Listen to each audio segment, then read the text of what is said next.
Hi students, welcome back. This video here is a continuation of the videos on graphical representation of trigonometric functions. In the previous one, we focused on the sine, cosine and tangent functions. In this one, we want to do the reciprocal trigonometric functions, namely cosecant, secant and cotangent.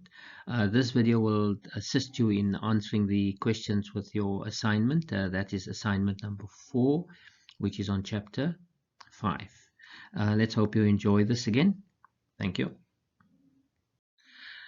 Before we start with the reciprocal functions, I'd just like to briefly go over the main properties of the basic trigonometric functions, because we'll base our reciprocal functions on these basic 3 trigonometric functions. So let's look at the first one. That's right, that is the sine. As you can see, sine there has a period of 2 pi, and we look at all the properties of it afterwards.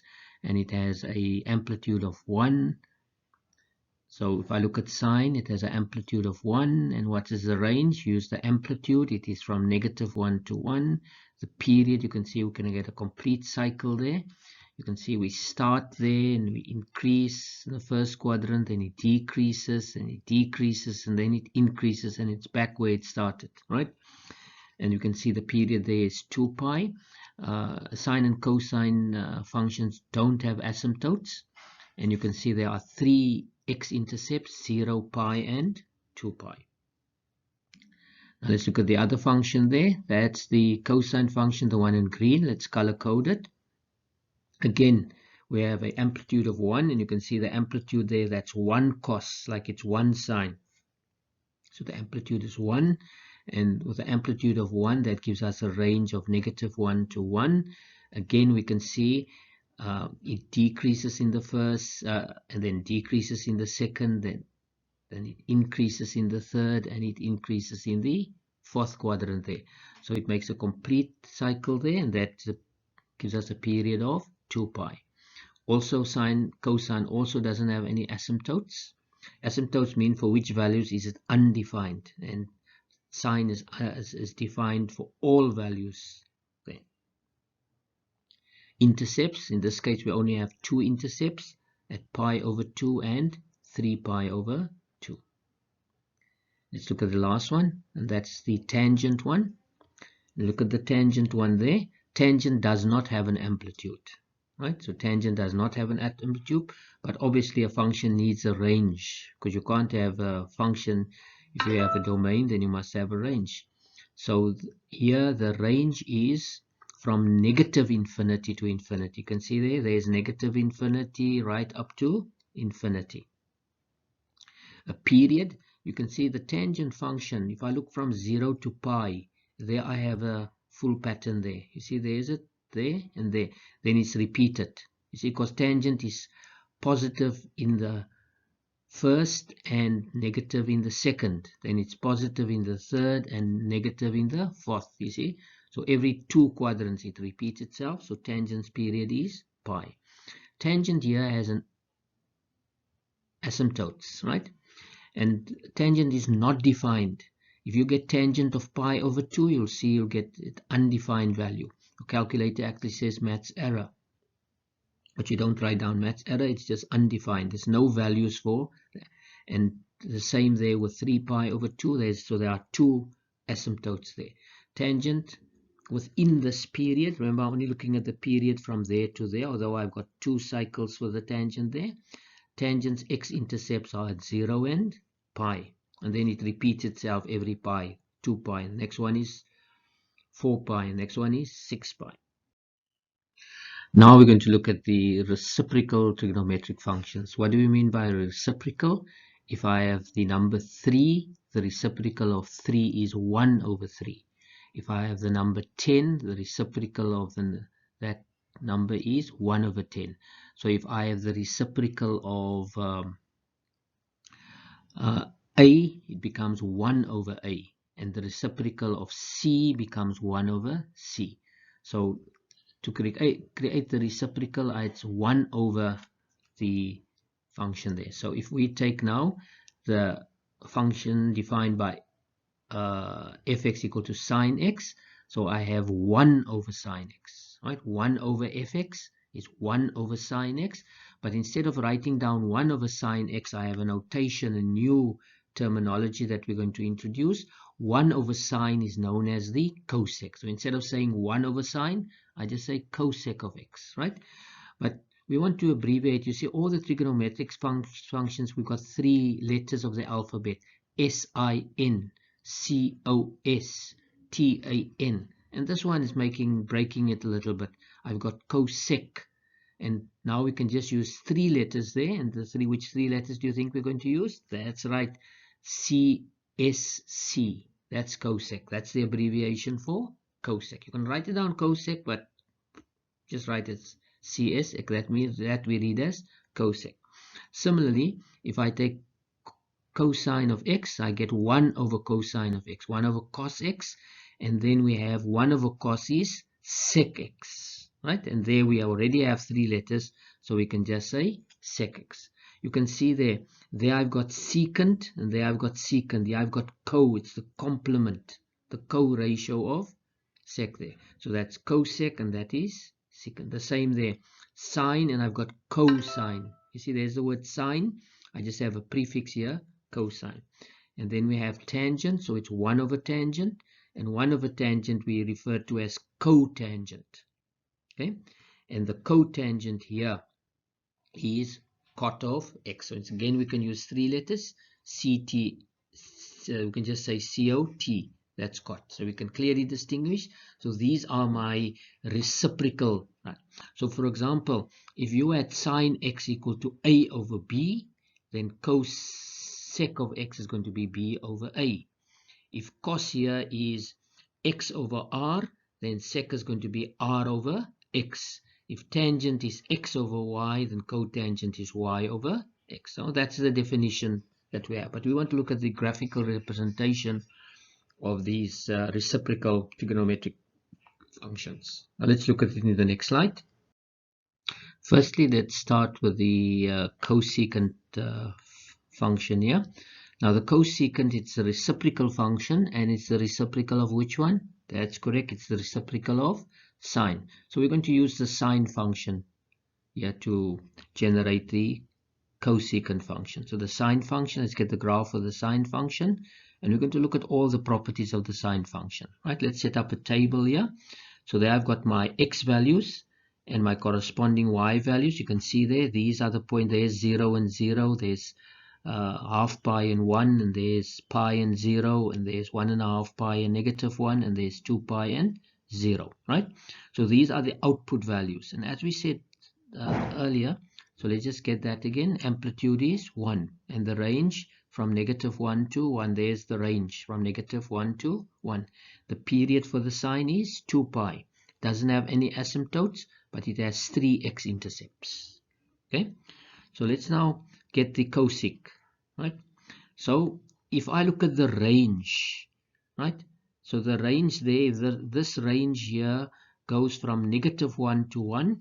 The range for the cosecant will go from, that's correct, it will go from -infinity to -1, and it will go from 1 to infinity, right, like that. So that's the range, right?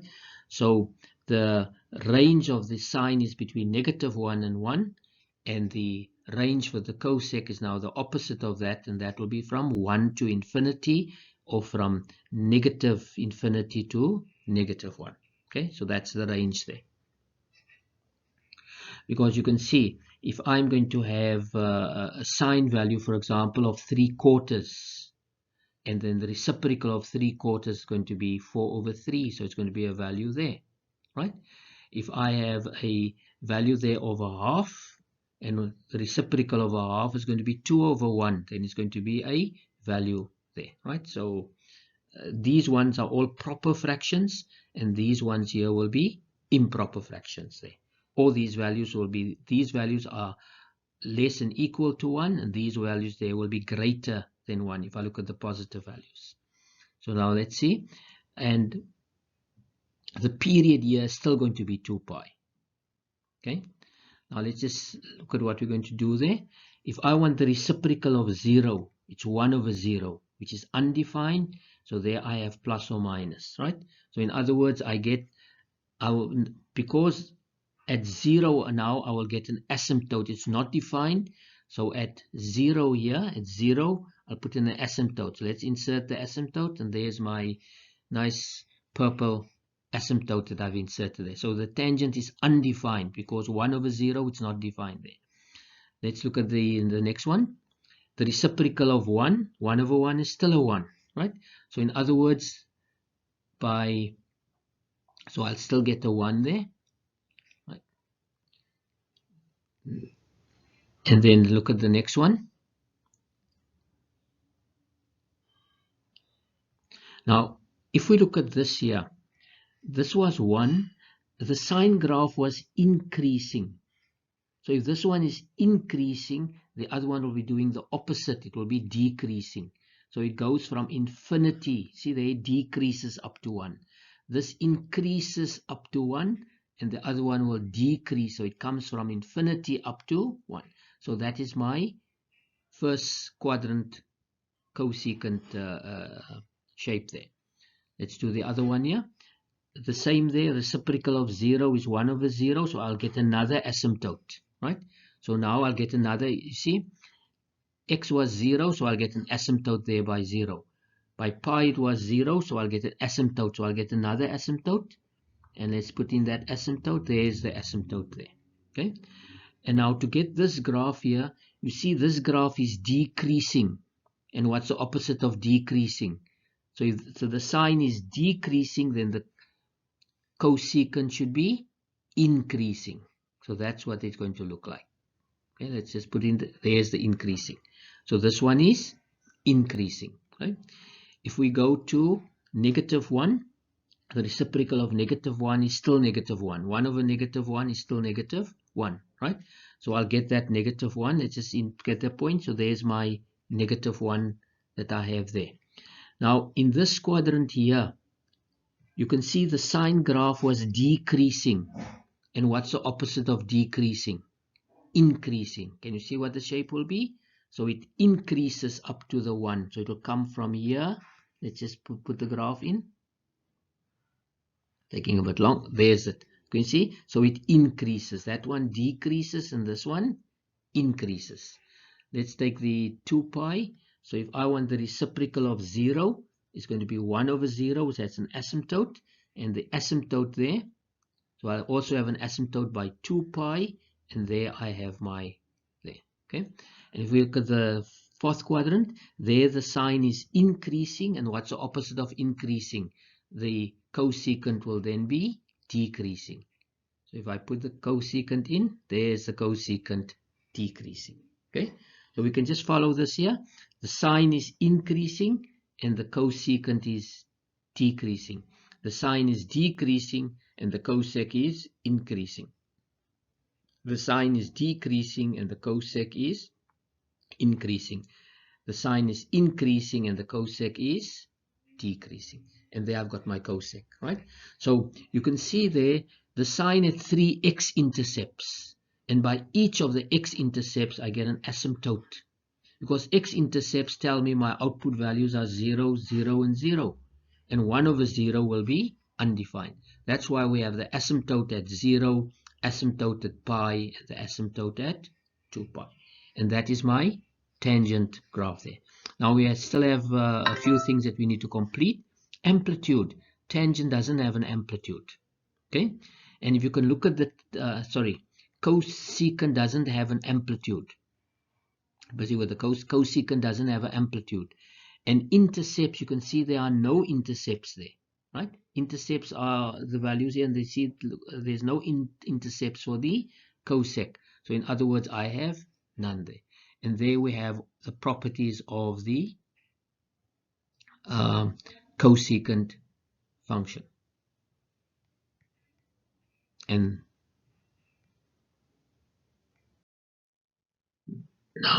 now let's look at the secant function. Okay. Again, the secant function there is the reciprocal of the cosine. So we're going to use the cosine function here. And let's set up a table. There's the cosine x. There we've got the graph of the cosine x. Let's set up the table, and you can see there's the points there. 1 and then 0 and then -1 and then 0 and 1. Okay. Amplitude 1, exactly the same range from -1 to 1. There's the range -1 to 1. And the period is 2 pi. Cosine is defined for all values, so it has no asymptotes. And what are the intercepts there? That's correct. Pi over 2 and 3 pi over 2. So I've got my intercepts, right? Now we're going to get the secant function, which is secant function. So let's look at the range first. The range is from -1 to 1. So if I take the opposite of that, it will go from 1 to infinity and from -infinity to -1. There's my range. Okay, it has exactly the same period, 2 pi. Now we're going to generate the values here. If cosine is 1, then what would secant be? So 1 over 1 would be still a 1. So in other words, I still have that point 1. You see, 1 over 1 is still 1. So let's insert the 1. I go to the other value here. 1 over 0 is undefined. So by half pi, I should have an asymptote. So because my x-intercept was at half pi, so I'll have an asymptote now at half pi there. And let's put in the asymptote like before. There's our asymptote. Okay. Now let's look. Now we finished the first quadrant. Cosine is decreasing. So what's the opposite of decreasing? So it should be increase. This decreases from 1 to 0. So now it should increase from, that's right, from 1 to infinity. It increases from 1 to infinity. Okay. Let's go to the next value here. Pi. Cosine of pi is -1, and the reciprocal of -1, that's correct, is still -1. So let's put in the -1 there. Let's look at this one. The cos is decreasing. It decreases from 0 to -1. So what's the opposite of that? It will increase now from -infinity to -1. You see, it increases from -infinity to 1.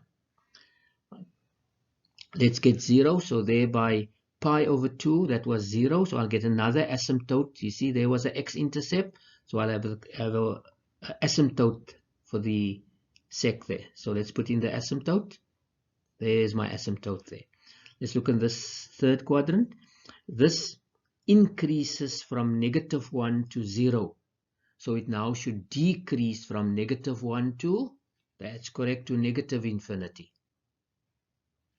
So it from -1 to -infinity. Let's get the reciprocal of the last point there. The reciprocal of 1 is still a 1. So in other words, I still get the value of 1. Reciprocal of 1 is 1. In the fourth quadrant, sine is increasing from 0 to 1. So because I have an asymptote, I won't have 0. 1 over 0 is in. So if this one increases, the other one will decrease from infinity to 1. And there we have it. And there we've got our secant there. Again, we can see there, that was decreasing, that is increasing, that is decreasing, that is increasing, that is increasing, that is decreasing, that is increasing, and this is decreasing. Okay. Now we still have to find the amplitude, and we know there's no amplitude. And intercepts, you can see there it doesn't have any intercepts, because all the intercepts will be output value of 0, and there are no output values of zeros for that one and that one. So there we've got no x-intercepts there. Okay, you can see the cosine function within that period had 2 x-intercepts, so it has a corresponding 2 asymptotes. Okay, and this is the secant function there. Again, you can see sine is positive in the first, cosine is positive in the first, so secant is still positive. Cosine is negative in the second and the third, and secant is also negative in the second and in the third.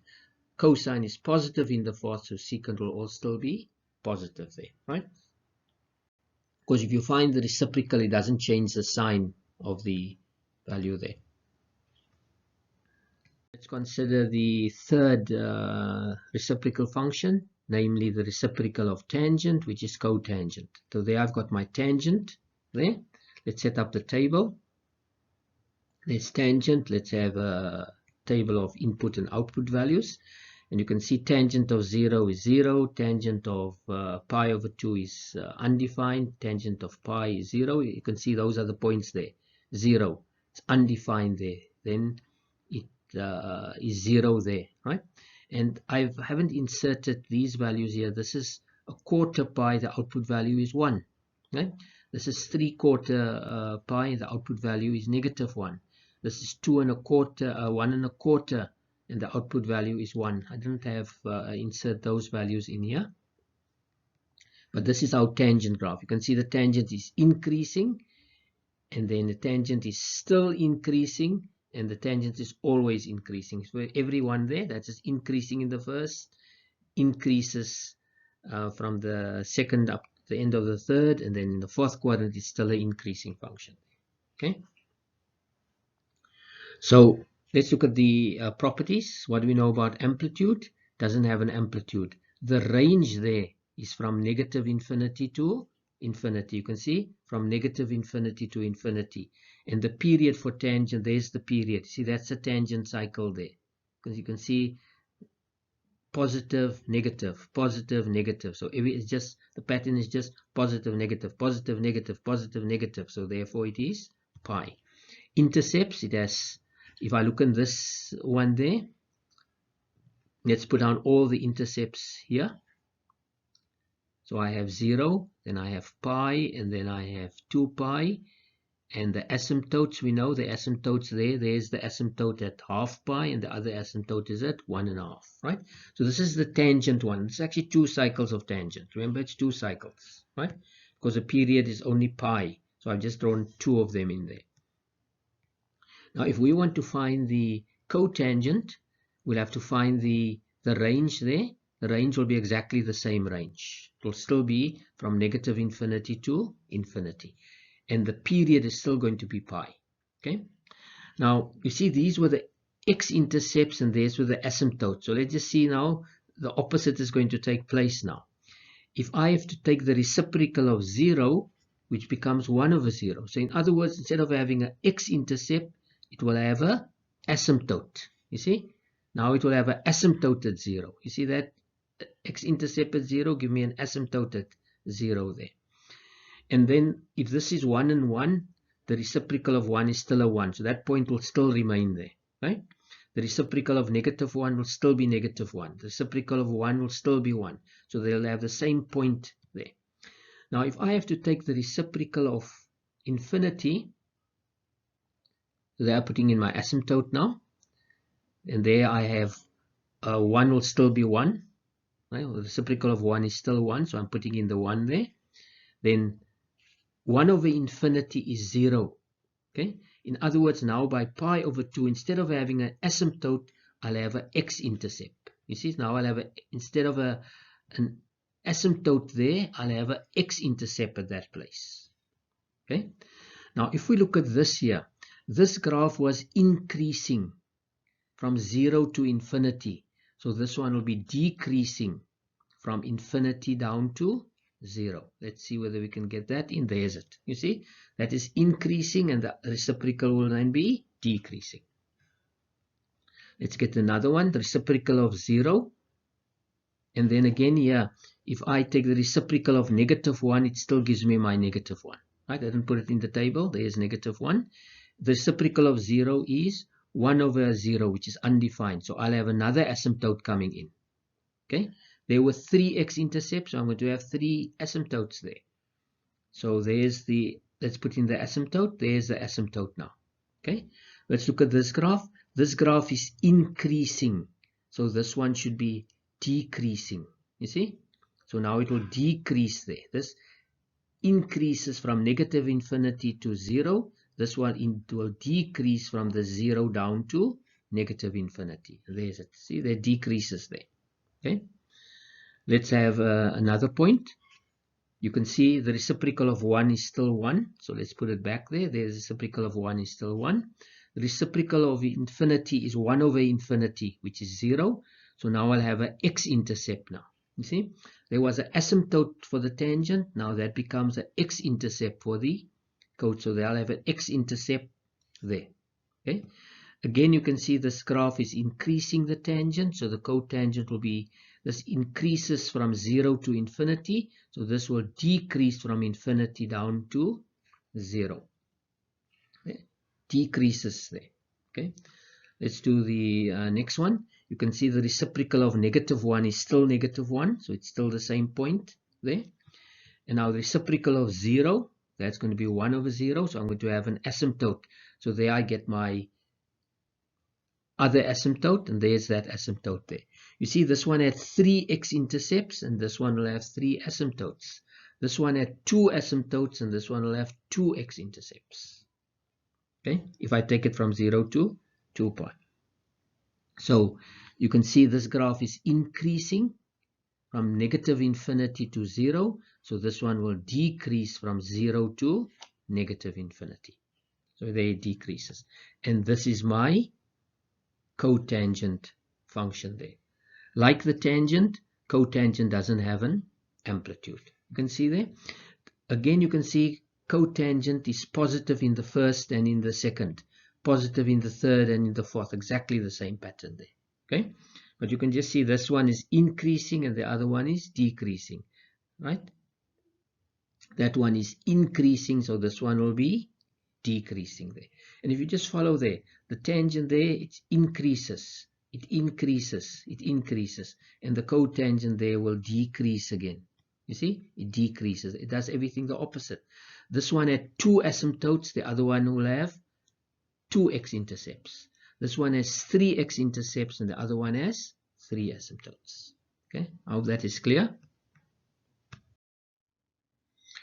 Now we're going to look at sketching of some of these reciprocal functions. We could look at sketch first of the cosecant function with some transformations.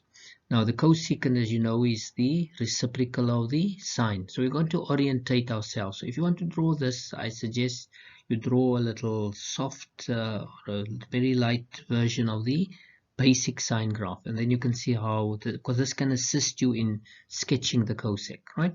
Because from the sine, you know, it has 3 x-intercepts, so the cosec should have 3 asymptotes, right? This one has 2 turning points, so the cosec will also have turning points. You can see what the range is here, then you can get the range of the cosec. So it helps to have that one there, right? You can do it in your head, but it's maybe much better if you copy it down like that. So we're going to have the sine. There we have the sine. Now we want a 3 cosec. So you know this one's range is from -1 to 1. So this range will now be from 3 to infinity, or from, so that's what the range is going to be of my cosec, right?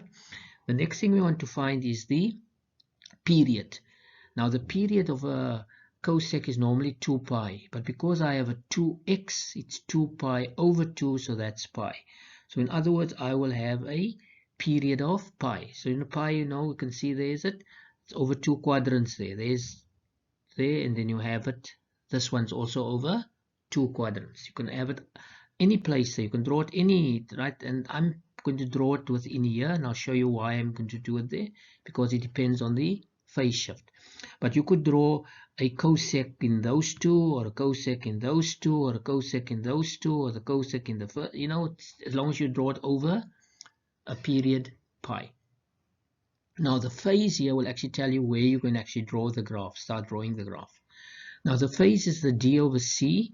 In this case it's going to be pi over 2, so it's pi over 2, but because I have a subtraction there, a negative there, it's going to be to the right, right?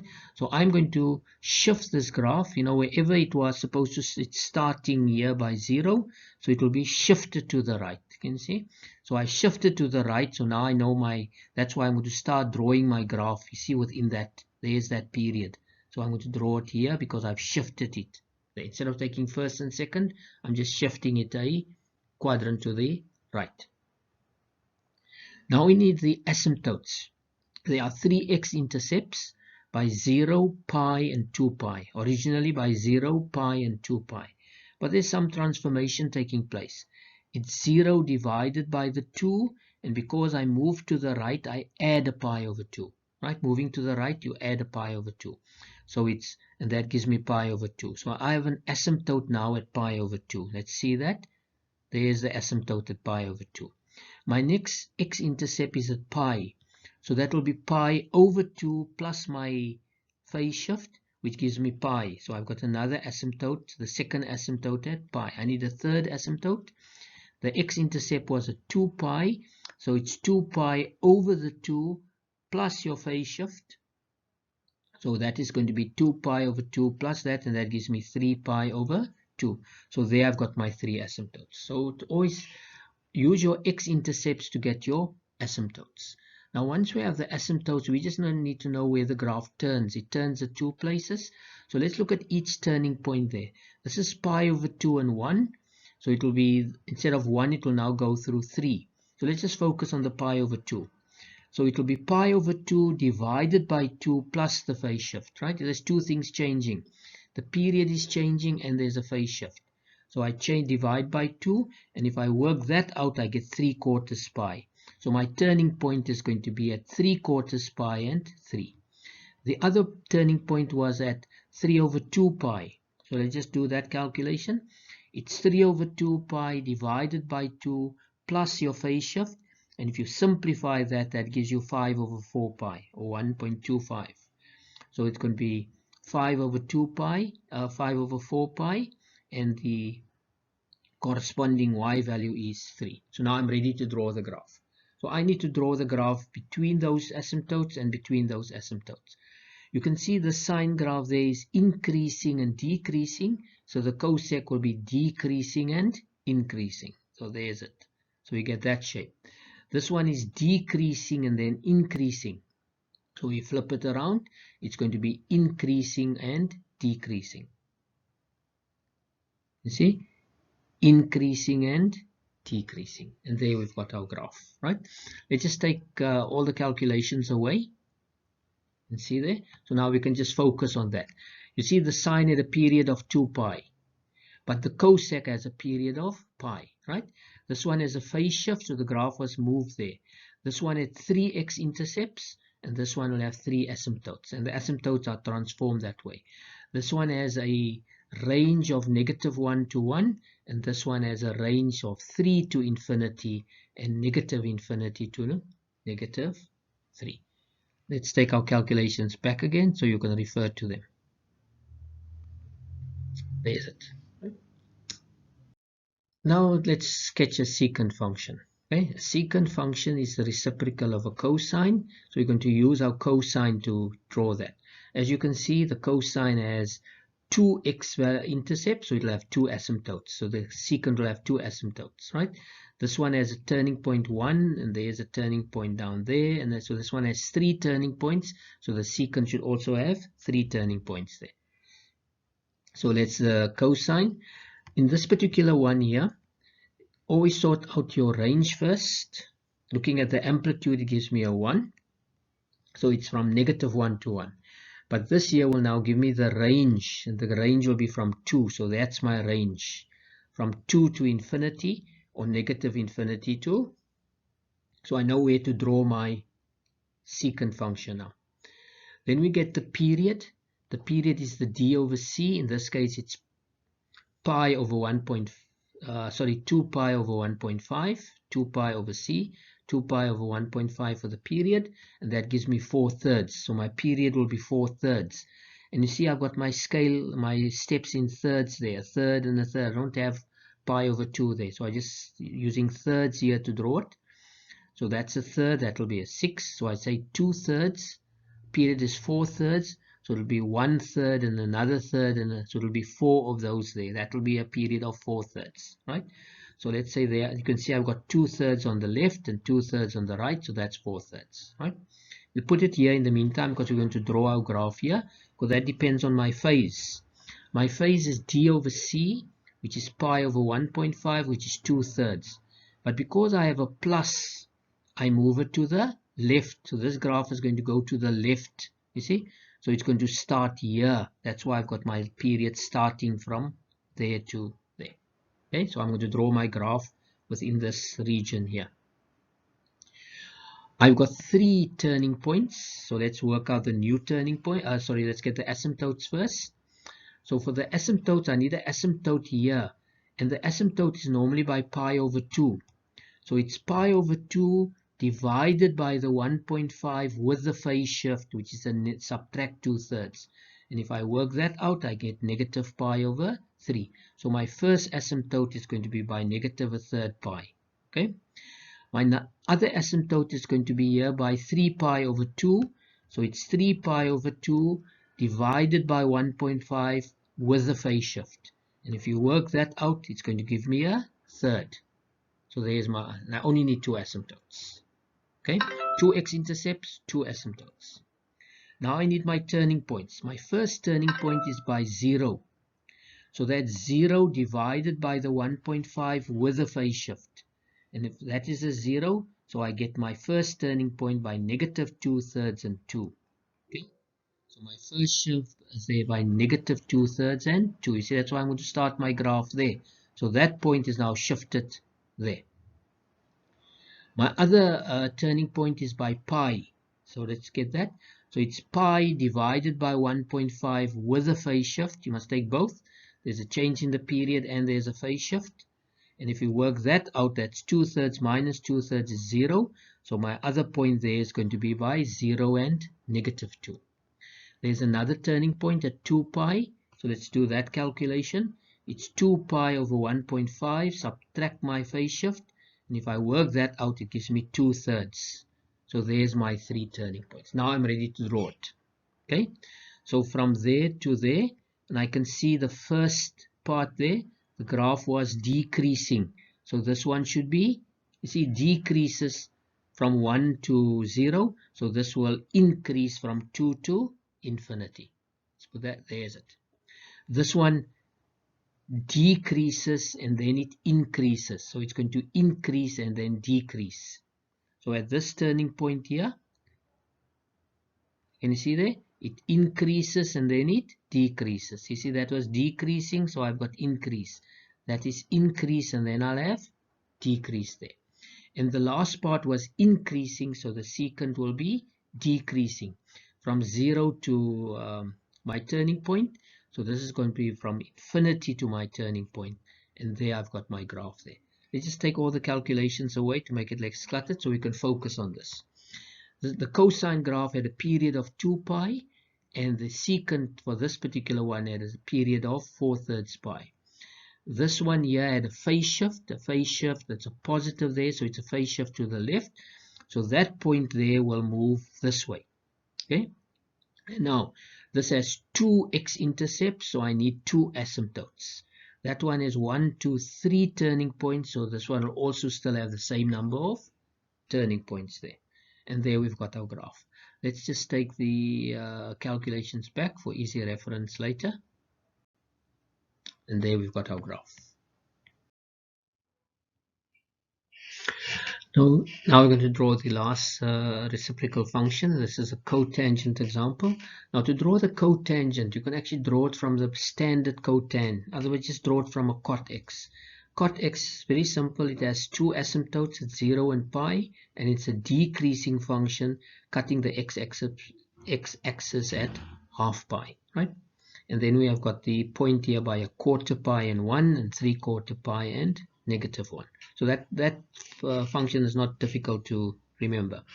Now here we've got some transformations. What does the -1 imply? The -1 is a vertical shift. But because it's negative, it's a vertical shift down. So you can see there, the graph is, everything is going to move 1 down. But we want to get the period. The period of cotangent is normally pi. But because I've got a half x, I divide it by a half. And pi divided by a half is 2 pi. So this, the new function here, will have a period of 2 pi, not 1 pi. Then we need to get the phase shift. The phase shift is the d over c. So the d value there is 1/4, which is 0.25, and the c value is 0.5. If I calculate that, I get pi over 2. In other words, this graph is going to move pi over 2 to the left. So everything is going to move down and to the left. Now I need to work out the asymptotes. The current asymptotes are at 0 and pi for the cot. So 0 and pi, now that 0 need to be transformed. 0 needs to be divided by a 0.5, and then I have to shift it pi over 2 to the left. And if I calculate that, I get negative pi over 2. So you can see there, this asymptote there is now moved to the left. There's the asymptote to the left. And you can see then the other one here, the x asymptote, is going to be at 3 over 2 pi. And that's 1 over, that's going to be 1.5.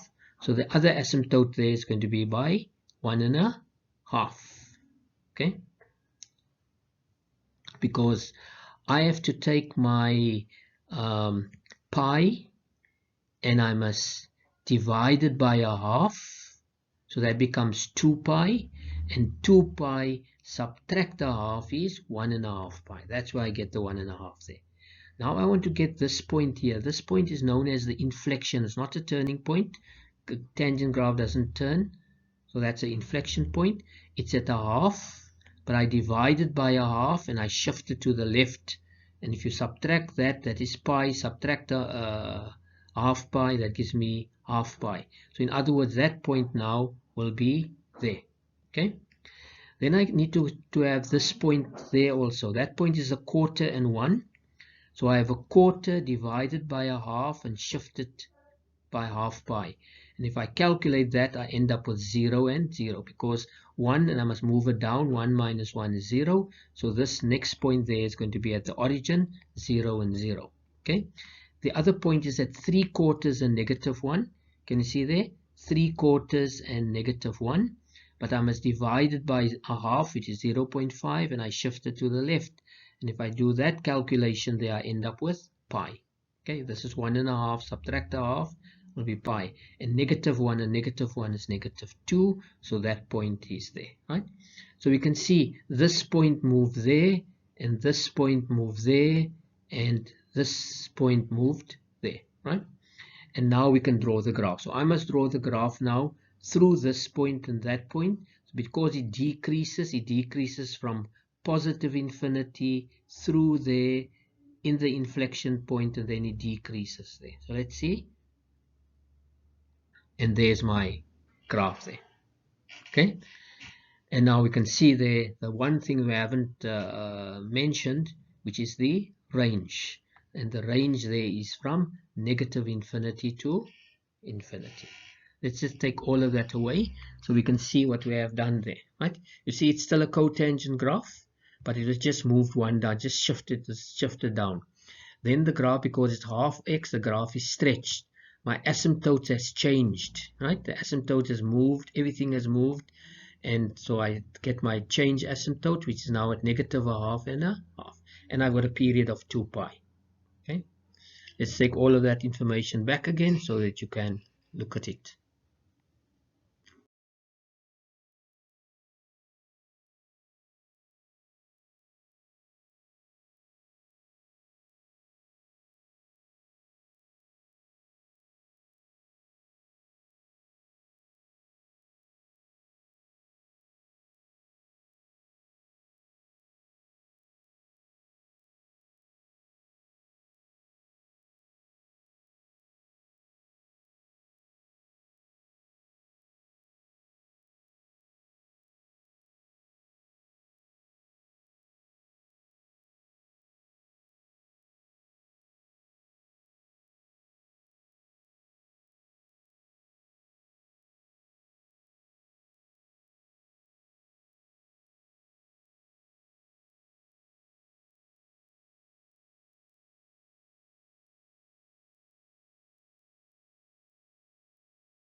Now let's look at a question where we want to find the equation of a graph, and this is a cosecant. Let's take the standard cosecant there, just one cosecant of x, that graph there. And we see here we've got the range from 1 to infinity and negative infinity to -1, and the new graph there has a range from 3 to infinity, so that can give us the m value. Okay, now we want to find the period, and we can see from that point to that point is 2 pi. You can even take that point to that point, it's 2 pi, right? And if you look at the whole graph, see there's a whole cosecant. There's a cosecant from there to there. You can still see it's always 2 pi. So the period is 2 pi. Now the period is 2 pi. That can give us the p-value. Okay, so the p-value is 2 pi divided by the period. So that gives me 1. So my p-value is a 1. Let's try to get the phase shift. Let's look at that point there. We compare it to that point. So it shifted from there to there. So if I look at this shift here, this horizontal shift, it's a shift of, that's a half and a half, so it's a shift of pi. So I've got a phase shift of pi, and it's to the right. So that means, and if I want to get the q value, it's a phase shift times the p value. The phase shift is to the right, means it's negative pi times 1, so that is negative pi. That gives us the equation. M is going to be 3, the p is going to be 1, and the q is going to be negative pi. Okay, now I trust that these examples would now assist you to be able to answer the questions on trigonometrical graph in assignment number 4. Thank you for watching the video. I hope it will now help you to be able to also understand the reciprocal trigonometric functions, and you're reminded also that this is the second video on trigonometrical functions. There's a video prior to that that deals with the sine, cosine, and tangent function, and I suggest you also look at that, and also to other videos on the module MAT1510. There's a YouTube channel called Maths with Armin. Please, I would really appreciate if you subscribe to it. You will benefit from the subscription. Just click on subscribe, and then you'll be able to get notices of any new videos that I've posted on my channel regarding the module MAT 1510. Thank you very much. Until next time.